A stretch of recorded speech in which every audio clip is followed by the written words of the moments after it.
শুভ সকাল বন্ধুরা, তোমরা সবাই কেমন আছো? আশা করছি ঠাকুরের আশীর্বাদ তোমরা সবাই খুব ভালো আছো, আমিও খুব ভালো আছি। তো আমি সকালবেলা বাসি কাজ সব ছেড়ে আমি স্নান করে নিয়েছি।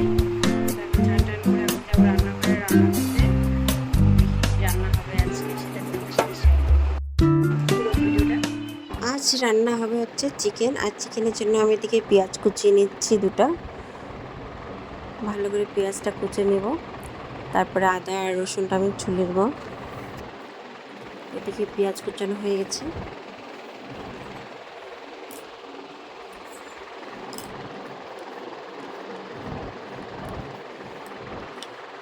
তারপরে এদিকে আমি রসুন, আদা আর লঙ্কাটা বটে ছেড়ে রেখে দিয়েছি, আর এদিকে চিকেনটাকে আমি ধুয়ে রেখেছি সুন্দর করে।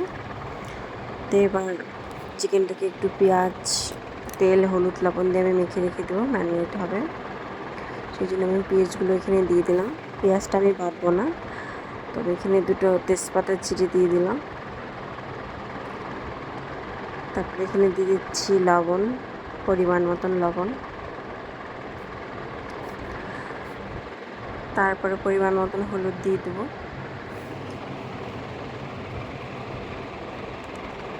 এদিকে পরিমাণ মতন হলুদটাও দিয়ে দিলাম।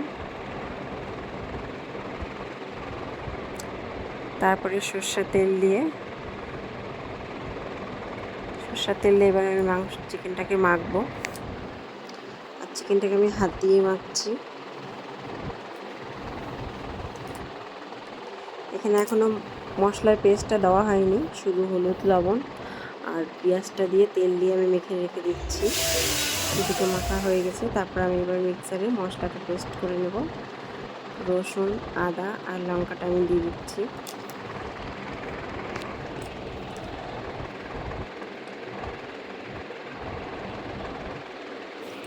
তো এবার মিক্সারে পেস্ট করে নেব আমি মশলাটা।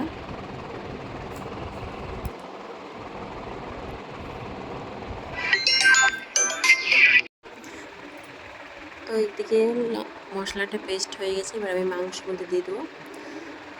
দিয়ে তারপর আমি এটা, যেহেতু এটা লঙ্কা আছে সেই জন্য আমি এটা আর হাত দেবো না। মামামকে সবসময় ধরতে হয়, সেই জন্য আমি এখানে চামচ দিয়ে করে নিচ্ছি, হাতা দিয়ে মেখে নিচ্ছি নাড়াচাড়া করে। তারপরে এবার কড়াই বসে দিয়েছি, এবার কড়াই তেল দিয়ে দিচ্ছি। তেল দেওয়ার পরে তারপরে আলুটা আমি ভালো করে ভেজে নিব।